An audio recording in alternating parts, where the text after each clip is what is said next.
Good morning, my brothers and sisters. Praise the Lord. Good morning. Welcome back to another Good Morning Grief devotion. It's your boy, Pastor Corey Allen Duncan Sr.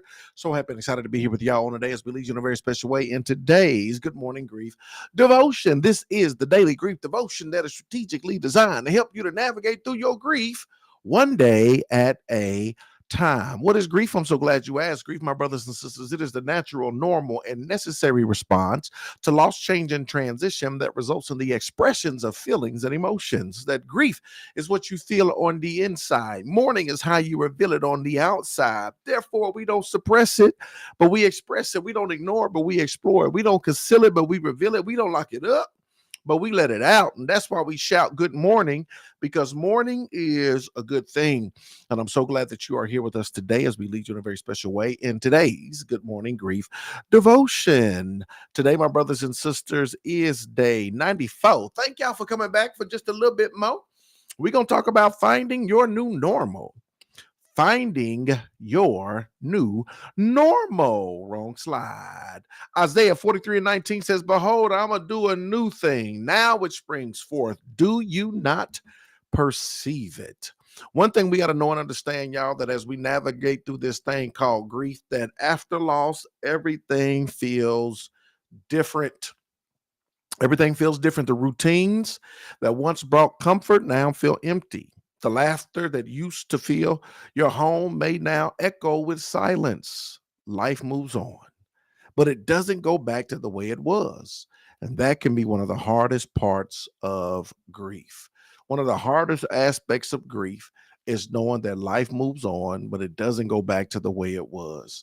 And things just feel different, right? Everything feels different. Without having that voice of wisdom to guide you, it feels different. Without their presence being there, it feels different.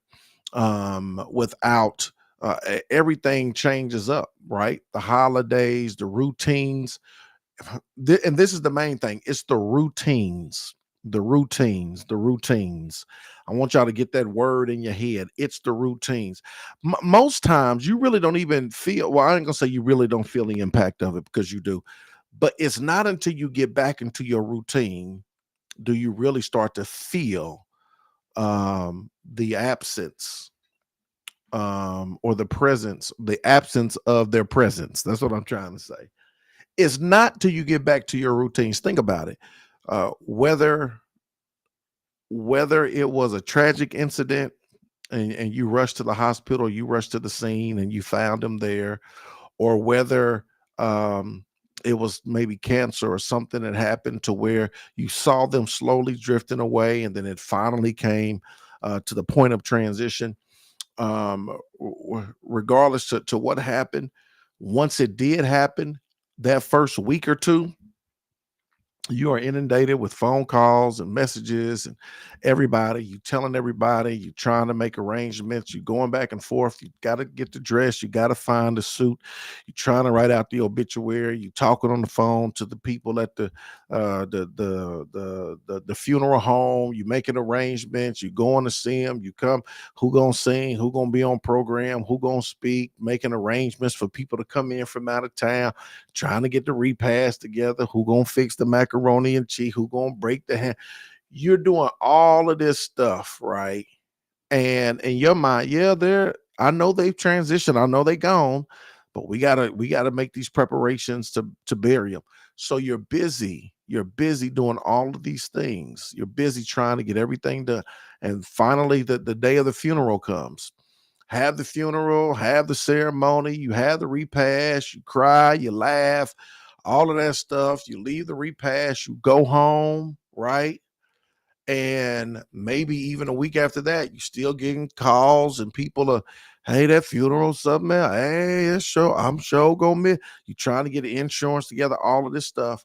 Y'all, you're so busy that it's not until you get back into your routine.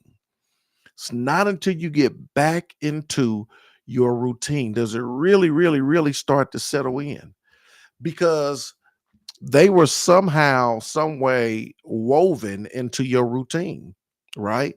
Whether it was calling them a certain time every single day, whether it was seeing them a certain time every single week, Whether it was the routine for Thanksgiving, everybody went to their house. Whether it was a routine for the birthday, everybody, whatever it was, it's not until you get back into that routine that you really start to like feel the absence of their presence, right? And so now what happens is you're now forced to develop new normals. You're now forced to establish a new routine because the old routine can never happen again. You can never go back to the way that it once was, right? So now you got to develop a new routine, and that's when it starts to sink in. That's when it starts to settle in.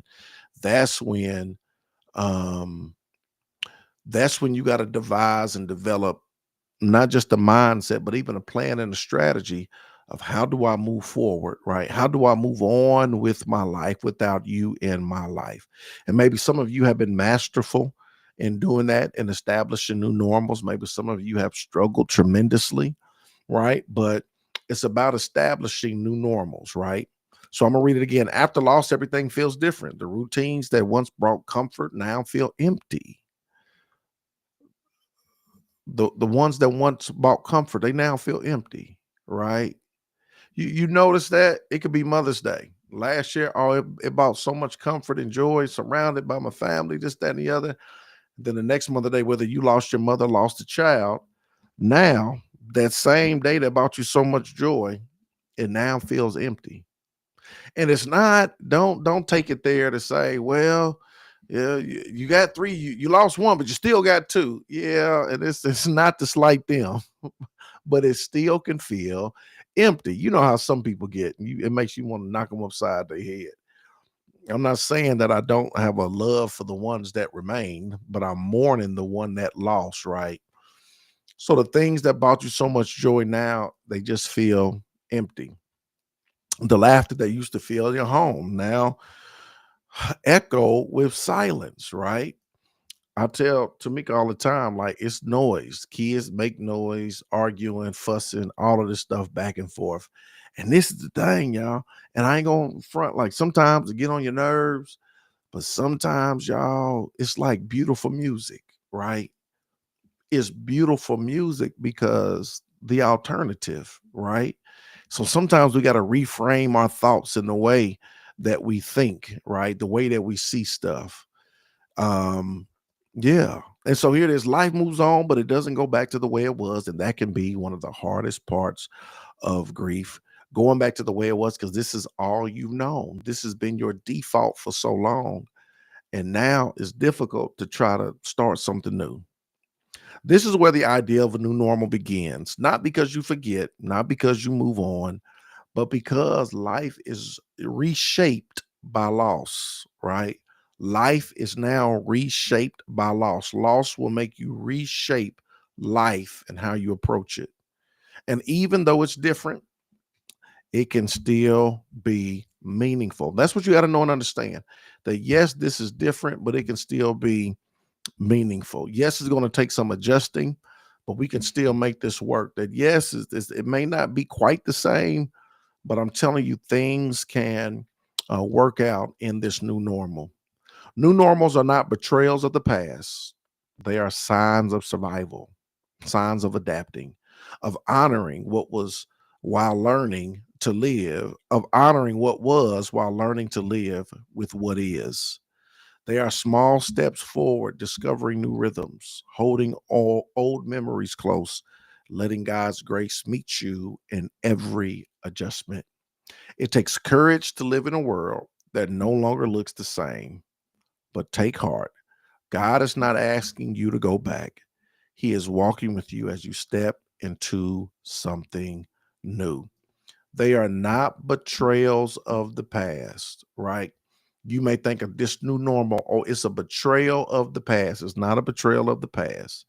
If it's a new normal of a restaurant routine, if it's a new normal of just whatever the case may be, right? You may feel like, oh, I'm betraying the stuff of the past. Nah, it's not, right? There's signs of survival, signs of adapting, of honoring what was while learning to live with what is. I love that. I'm still honoring what was, and I'm learning to live with what is, right? That's the new normal. Small steps forward, discovering new rhythms, holding old memories close, and letting God's grace meet you in every adjustment. You are in the process of discovering new rhythms, new normals. And God is with you. Here's your point of application, y'all. Reflect on one new rhythm, habit, or source of strength that has emerged since your loss. It might be small, but it's part of your healing. Thank God for helping you navigate the unknown and trust that your new normal can still hold beauty. Reflect on one new rhythm or source of strength that has emerged since your loss. It might be small, but it's part of your healing. New normals, my brothers and sisters. Today is day 94. I appreciate y'all for coming back for some more. Discovering new normals. Questions, comments, if you got them, drop them below. Questions, comments, if you got them, drop them below. Drop them below. Yeah, I noticed that because my brother used to call me all the time and say, Happy Mother's Day, sis. Yes, my mother was the routine. Absolutely. Um, absolutely. And so now it's like, what do I do? Especially when all of your time and energy and effort was committed towards that, right? Everything that you did. And so it's absolutely establishing new ones. Good, good, good. Man, I appreciate y'all joining us. Y'all know we here every single day. Thank you, Natasha Davis. Y'all know we're here every single day at 8 a.m. Just helping you to navigate through your grief one day at a time, right? That this thing is a journey.